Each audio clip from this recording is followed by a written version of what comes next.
आपण पाहत आहात प्रभावशाली न्यूज। आता प्रत्येक बातमी असेल प्रभावशाली।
साहेब काय सांगाल एकंदरीत आज आपण इथे फळ वाटप करतायत, काय एकत्रित एन फाउंडेशनच्या वतीने अख्ख्या मुंबईमध्ये महाराष्ट्रामध्ये आजच्या दिवशी मोठ्या प्रमाणामध्ये समाजसेवेचे कार्यक्रम चालू आहेत।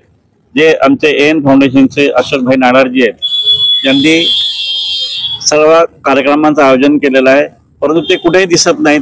त्यांनी वेगवेगळ्या संस्थांना वेगवेगळ्या संस्थांनी जे त्यांना सांगितलंय त्या पद्धतीने त्यांनी कामं करायचा प्रयत्न केलेला आहे। आज घाटकोरमध्ये दादा फाउंडेशनच्या वतीने आम्ही मुक्ताबाई हॉस्पिटल आणि राजवाडी हॉस्पिटल इथं फळ वाटपाचा कार्यक्रम हाती घेतलेला आहे। किती अजून असे उपक्रम राबवतात एन फाउंडेशन? एन फाउंडेशन ह्या मुंबई शहरामध्ये महाराष्ट्रामध्ये भरपूर प्रमाणामध्ये उपक्रम राबवतात, पण ते पडद्याच्या समोर येत नाही। पडद्याच्या मागे राहून त्यांनी आता लाखो लोक जेवढे बेरोजगार आहेत, बेरोजगारांसाठी रोजगाराच्या संधी उपलब्ध करण्यासाठी एन फाउंडेशन पुढाकार घेत आहे।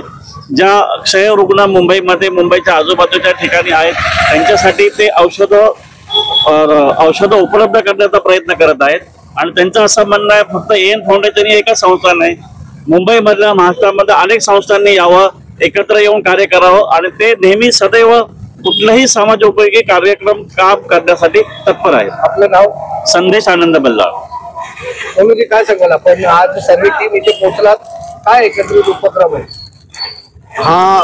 याला खूप चांगला प्रतिसाद मिळालेला आम्हाला। या फळ वाटपाचा जो कार्यक्रम घेतलेला आहे आम्ही, मुक्ताबाई असो, राजावाडी हॉस्पिटल असो, त्यानंतर अजून गोरगरिबांना जेवण वाटपाचा पण कार्यक्रम ठेवलेला आहे मुंबईतून।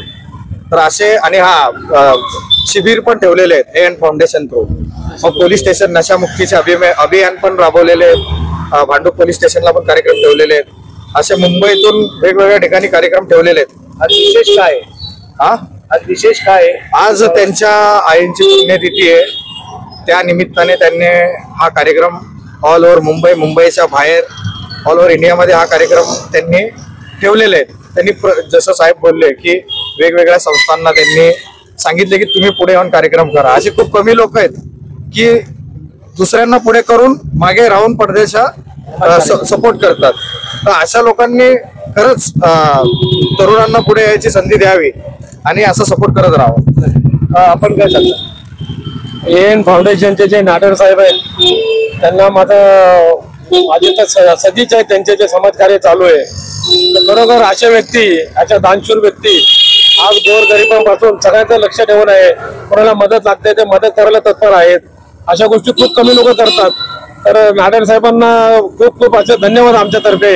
आणि सोनूबाई पवार यांचं जे प्रतिष्ठान आहे, जे फाउंडेशन आहे, यांच्या माध्यमातून आज तिथे सेवा देत आहेत। तर खरोखर असं आम्ही तर कार्यकर्ते म्हणून त्यांच्या आम्ही सतत त्यांच्या सोबत राहू सोबत असे काम करायला आम्हाला पण खूप बरं वाटतंय की समाजसेवेसारखे असे उपक्रम जर राबवत असतील तर आम्ही त्यात उतरायला तयार आहोत.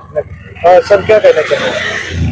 मी तर तेवढंच सांगणार की आज त्यांची आईची पुण्यतिथीच्या हिशोबाने त्यांनी ते खरंच चांगला कार्य घेतलं आहे आणि असेच कार्यक्रम अजून पुढे ते घेणार तेवढी आमची अपेक्षा आहे आणि आम्ही पुढे राहून सोनू दादा बरोबर अजून पुढे असे चांगले कार्य करू तेवढी आमची अपेक्षा.